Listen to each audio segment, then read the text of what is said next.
In Valorant, understanding the fundamentals of aiming and peeking is extremely important for players to get a grasp of when climbing the ranks. As you rank up, it will become clear that holding down the left click and praying that your spray is more favorable than your opponent's is not sustainable. However, applying the tips we will go over today to your gameplay will give you the necessary tools to gain your footing and head in the right direction when trying to hit more headshots in Valorant. Stop crouching and spraying. Starting things off, nipping this bad habit in the bud will help with the rest of the tips on this list. While it is true that crouching makes your spray more accurate, getting in the habit of spraying, in general, will do more harm than good in the long run. When you crouch, you become immobile, allowing any good player to pick you off easily and give their team a man advantage, and when you spray, you rely on RNG to win your fights. Now these things have their place in game, like trying to wallbang someone with a spray or hold a cheeky one-off angle one round. The vast majority of the time, these habits are going to do more harm to you than your opponents. So, what can be done to fix this?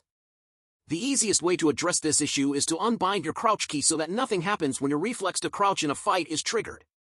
Unbinding crouch and then hopping into a deathmatch can help you train your brain to acknowledge that the key no longer does anything, forcing you to do something other than spray in fights. This may take a few games to get used to, as you will die in the fights that you usually would have crouched in, and it takes time to be mindful of tap firing and bursting when you are used to spraying. However, as you get used to strafing, tapping, and bursting instead of crouch spraying, you will notice that you will hit significantly more headshots. Understanding proper crosshair placement. When peeking and holding angles, crosshair placement is essential in hitting headshots and getting picks for your team. Understanding where head level is crucial in hitting headshots because it allows you to pre-fire and be ready to swing common angles more efficiently. This gives you an immediate advantage, because having your crosshair prepared already prevents you from needing to flick and adjust to where the enemy's head will be. Of course, they can jump peek or bait your shot, but being ready at head level will yield the best results when swinging or peeking at an angle. A great example of this is attacking a main on ascent. Having your crosshair at head level, swinging, and pre-firing the angle will increase your odds of killing the defender peeking from an aggressive angle. A good way to practice this is to go into the practice tool and play the spike diffuse drill on hard mode. At first, it may take a little while to get used to the angles the bots hold, like on any map in an actual match, but after a few rounds, you will understand where they may hold. Be mindful of where head level is relative to the angle you are swinging or peeking from. After you do this, go into swift play or unrated and apply the same technique in the game. After a while, understanding where to place your crosshair will come naturally, and it won't be something that you need to think about. Use the practice bots. While third-party aim trainers can be beneficial for some, Valorant provides players with a very suitable one within the game. The range is an excellent tool for people who need to practice hitting headshots or warming up.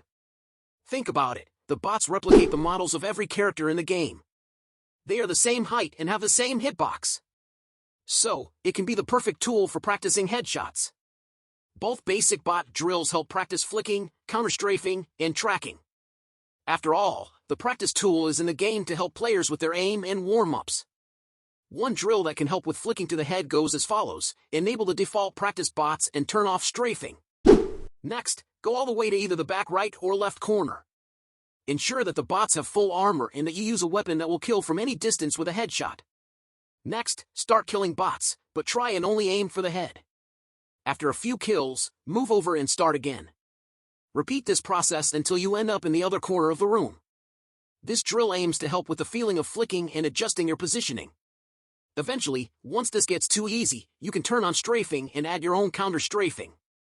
Apply these tips in unrated and swift play. While it's understandable that you may want to immediately take these tips and apply them in your next ranked game, it is vital that you fully understand the information we have gone through to maximize your returns when it comes to using these tips. The best way to do this is in unrated or swift play, where the stakes are low, and you are not penalized for losing a match if it does not go your way. While you may be eager to apply these things immediately in a ranked match, getting these fundamentals down to a science is important, so you do not need to think about them as much while playing. They should come naturally. Playing 2 or 3 swift play matches or an unrated match is also a great way to warm up before hopping into a long ranked session. Deathmatch is also good, but the constant chaos can make it difficult to simulate an actual ranked match. Finding a nice warm-up routine with the other game modes allows you to dial in and prepare yourself while also applying the tips we went through. Don't forget to like, subscribe, and hit the notification bell to stay updated on the latest news and updates. Drop a comment below sharing your favorite gaming setup tips or what you'd like to see next on the channel. Let's build a gaming community together.